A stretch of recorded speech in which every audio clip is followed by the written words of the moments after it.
What if I told you that most of your money problems have nothing to do with math? On this episode of Jewish Grit, we peel back the layers. We're sitting down with Simi Mandelbaum, the one and only Orthodox Jewish female financial therapist in the United States. Get ready for some serious insight this week on Jewish Grit.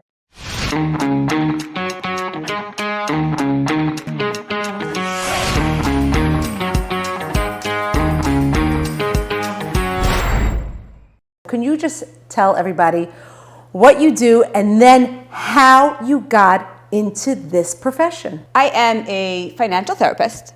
I could stop there because that in itself is unique. I'm a financial behavioral specialist, financial counselor, financial coach. And just to give you some insight, to date, I am, from what I know, the only Jewish Orthodox woman that has this certification. And you have your own company? Yes, I do. What is it called? Prosper Financial Wellness. We leave out the E, no excuses. So how'd you get involved in financial therapy? My original degree and forte was fitness, dietitian. That's what I went to school for. I was pretty good at it. And life gave me something different and unique challenges. And I wasn't able to end up staying in the relationship I was in with my 5 children. So I ended up finding myself a single mom with 5 for quite a number of years. Money, stress was my companion. Oh gosh. It was just there all the time. I had to figure things out. How do you become smart with your money? What do you do?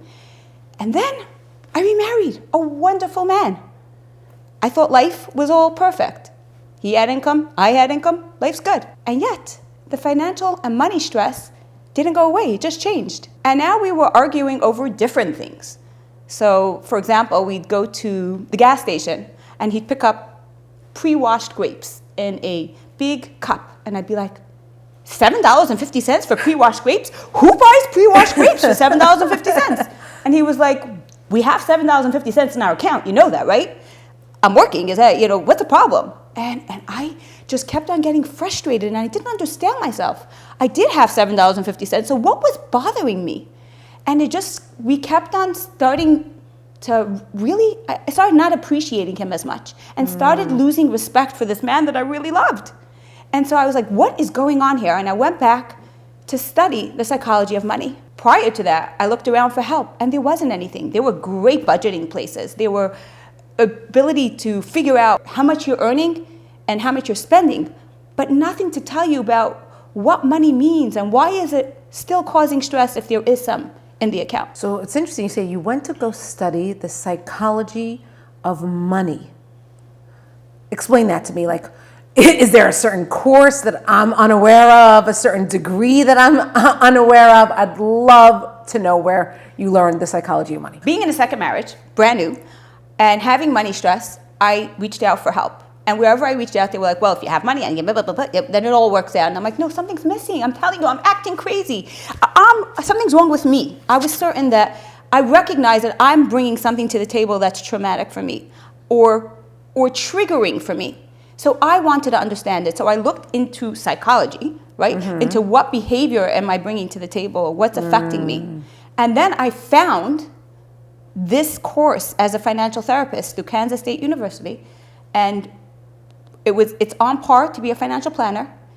I personally did not finish my degree simply because I didn't want anyone to think I have vested interest in their money. People trust me with their money because I don't tell you what vehicles, and I don't make any commission. I make the same amount of money whether you're wealthy or struggling. My goal is aligned with the client's goal, my money goal. Wow, so there were 2 things that you said that I love. The accountability, that you took accountability in that relationship and you said, I saw my part in it, and so then you went and did something about it. And then I love that angle, that you come into the profession and with your clients, they could really sense how authentic you are and that you're really there for them and not their money, because it's an equalizer. That's what you're saying. You're coming in and it's equal. Doesn't matter who you are, what you have. This program is for you. What I offer is for you. I love that. So give me some psychology about money. Break it down for me. Like, can you give me some like... First, I want to go back to what you said. Oh, yeah, for sure. The fact that I come in and you said I come in and I'm an equalizer. Yeah. What's interesting is that people think that money is about numbers. They believe 1 + 1 = 2. What else is there to know? Money is 90% emotional. 90, and only 10% logical. So if you don't, to bring this home, I could have 3 clients that live on the same block, earning the same amount of money, and each of them spend it in a different way. One of them has savings, one of them's in debt, and one of them are just coasting along. Why is that? Because it's not about a number. It's about what I believe I should do with my money that's going to make me use it in a certain way. What are my values? What are the experiences? How was I brought up? Will all impact the way I use money much more than 1 + 1 = 2, and this is a logical decision. Let's take that example. What is the psychology behind somebody, if everyone makes that same amount, why would somebody have more, less in debt? A money mindset is something I call a money mindset. And what these money mindsets, it's the subconscious in our brain. So we're not even aware of it. And we have this money mindset that comes from our culture, ethnicity, religion, our community, our experiences. All of this shape the way we look at money and what we take out of it. So if maybe when I grew up, money was a stress, and because it was a stress, I wasn't able to buy things, get toys, or get what my friends got, then either when I grow up, I will follow that trajectory or do the exact opposite. Very, very infrequent do we have the middle path that works just right. So it's all based on what we saw and what we took from that, and now we somehow come with an idea of what we want to do with our money. It's not conscious. Now, as we build these beliefs, we somehow get them ingrained, and we see the lens through the world through this lens, and we believe this is how money should work. That really could work out sometimes good, sometimes bad, but guess what? When you get into a relationship, someone else brings their whole other money script in, now you've got 2 money scripts that usually don't go hand in hand, because if someone, for example, grew up where money was a stress and they grew up with a lot of frugality and tight-fisted, they may want to marry someone who's maybe more generous and spontaneous. And they're so happy to marry someone exactly like they want until they show up in my office. And when they tell me, I say, what about your spouse do you admire? And they say, oh, generosity. I know that's the stress. That's what they're there for. Because now what I thought I wanted, now it looks very different when I actually get it and it's in real life. It's completely different. So then how do you work it out? How do you do it? Like, what do you talk to them about? Oh, you want to know the secret sauce? But yeah, of course. Well, first, it's interesting because we have something called the discovery session before we start with the numbers. And we work with numbers, we work with emotions, and that's how we help people. And in that discovery, there's nothing about numbers. I'll ask them, tell me what money was like when you grew up. They'll each give me the way they saw their life. And then I'll ask them, if they have children or they don't have children, if someone was peeking into your house, what would they tell me you and your spouse, if they're married, you and your spouse, what does money look like now between you and your spouse? And suddenly, they're like, wow, like we wouldn't want someone really to talk about how it's looking right now. Maybe we have stress and so what happens is as that discovery is going on and they're talking about what money was like and they hear their spouse talking about it, what money was like for them, they may have heard it. But when I'm listening and I'm able to ask or be curious about certain scenarios, they hear it completely different. And I've had so many times where at the end of a session, someone will look, like a guy will turn and be like, I can't believe I'm doing I can't believe I sound exactly like my father. I can't believe it. I thought I'll never be like that. Or I didn't realize that this is really a struggle for me. Like I knew I was frustrated, but I didn't realize how much this is affecting me. So there's so much wisdom. And when they get that this is emotional, these are triggers. Money is the #1 source of stress across America. 77% of Americans are stressed about money. And what do you find in the Jewish community? The Jewish community has its own set of rules. And it's so unique because we have values. As a Jewish person, we value Jewish education. Go tell someone that even though money is tight, I'm going to put my kids in public school. No one's going to do that, right? The Jewish values, we have values of charity, regardless what you're earning. We started putting charity after income because they see it as a given. It goes directly off their income. I don't see that in other cultures. Not necessarily is that available for them. There's a bigger picture to money in Judaism. There's a spirituality component. There's an understanding that we do ours, but ultimately God has his own plan. We show up as best as we can. And we have a book that tells us the book of life isn't just about being financially successful. Financial peace of mind doesn't mean that I have tons of money in my account. Financial peace of mind may be just that I'm okay knowing that my money isn't so available right now because I have a bigger value, because I'm raising a family, because I want to help others. It's okay. It's okay not to have a big number in the bank account. I love what you said about our value connected to charity. So it is something that we really, as a Jewish people, we ingrain in our children, in educating them that charity is really important. Bringing up kids, I love to say 3 S's. Okay, let me hear it. Some for now, some for later, and some for someone else. Oh, I love that. Say it one more time. I love that. 3 S's. 3 S's. Go. Some for now, enjoy it. Okay, some for now, enjoy it. Some for later, let's put it away. Some for later. Delayed gratification is a great tool to learn, always in life. And some for someone else. Let's share. Sharing is caring. When you take a child and have them actually purchase something for someone else, buy a gift, go to a hospital, do something that they feel, that's our soul talking, our soul being happy to do it. It's an amazing feeling, and amazingly, there's actually science behind that shows that we have a level of satisfaction giving others more than giving to ourselves, which means when they did a study to see if a person gets $10 more, or I forgot the number they used in the study, and they had all the people across, some of them got something for themselves, some of them did something for someone else. They were able to do whatever they want with the money. When they came back, the level of satisfaction was greatest by the people who gave to someone else. Going back to it, you said that you were trained as a fitness instructor, but it really, if you think about it, let's break that apart a little bit and dissect it. You're really still doing fitness. Yeah, you know what? The truth is, a lot of the analogies I use are predicated on walking by a bakery that smells so delicious, you know you don't want to gain weight, and yet you go in and buy it. Right. I'm at fault myself, right?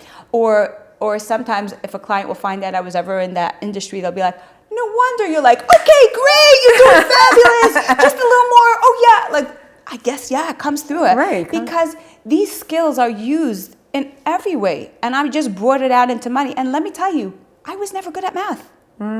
But money is something that was important. And I discovered through my healing process, or through the psychology of money, or through this education, that it was triggering and it was traumatic for me. And I had to heal in order to be able to appreciate and be okay and open to. And it's a process. Guys out there, whoever's listening to this, my singles, my marrieds, it's triggering and it's normal. It's normal because money is an emotion, and it's the biggest emotional trigger. They talk about relationships that you can say I love you within 9 months and not talk about money until about 14 months in. Now, you mentioned that you had to heal yourself. Can we Yeah. go there for a second? How did you heal yourself? What did you have to heal yourself in that area? You know, maybe I shouldn't say heal. Okay. Maybe I should say I'm still on the journey. Okay. Because honestly, I don't know if I would tell anyone that you have something inside you and you'll be healed forever after. Right, yeah. But I was triggered, or what was difficult for me is learning my money mindset. My money mindset is security. So that means I like to have I love stability. I love knowing what's coming in. Even though, as a mom, young, I was my own entrepreneur, but I only did it predicated on what I would get at a regular job. Like, I didn't take a lot of risk. I needed that security to know what I was earning, how I was earning. That's important to me. Isn't that most women are like that? Actually, not necessarily. Oh, But you really? know what? If you have that, then we both share the same mindset. I guess, because I think... So, there are many. I guess that's why I think most women are like that. I don't know. But and you know what? I was so certain that was true that I remember once I got a phone call from someone, a financial advisor, and he said to me, I have a client that just got a $100,000 bonus, and he doesn't want his wife to know, and he wants me to invest it. What are your thoughts on it? And I was certain that every woman would want to at least know. Maybe they'll be just so happy. Maybe they'll talk about it. It's something that you together, a relationship, it would really solidify something together. You're doing something. And I said, and the guy said to me, the financial advisor said, you know what? The client doesn't want, because if he tells his wife's going to use it all up. And he wants to put it away. So I said, you know what? Let me think about it. And that day, my poor husband, because I do this, I'm a little unique in that way. I went to the boardwalk and I went to a few little towns and I started asking random people in the streets, I'm curious, if your husband earned money, would you want to know about it if he earned a bonus? And then I would ask them questions, like if they said yes or no, I would say, do you work? Do you have anything to do with money in your house? I wanted to try to get a sense, because in my head, I was certain. Again, my bias said, sure, you tell your wife. I'm biased. And what I found out that many women didn't want to know. They were very happy not to know anything about money. My husband takes care of it. Whatever he does, I'm good. The longer I'm in it, the less I know. The more I see how many unique understandings there are. So going back to my healing journey. So Yes. that was important to me. And I got married to someone who has a much more easygoing, laid back personality that had his own business, and money would either be feast or famine. And that cycle was difficult for me. And so I was hogging the money because I wanted to protect it. And his way, or his thinking, was, we have it, Hashem gave it to us, God gave it to us, enjoy it. Spend it. God will give it to us again. Don't worry. And I was like, he's wrong, I'm right. Maybe he's right and I'm wrong. And it was so confusing. Right. And I had to understand, where is he coming from? Why is he like this? How did he grow up different than I grew up? Why does he think this way? What does it matter? How will I help myself? There were so many thoughts that went through my head. And going through this doesn't mean that now I'm healed and I'm easygoing and laid back. And trust me, being in my profession, I'm a business owner again. But this time, I have people working, I have payroll, I have things I have a bigger company.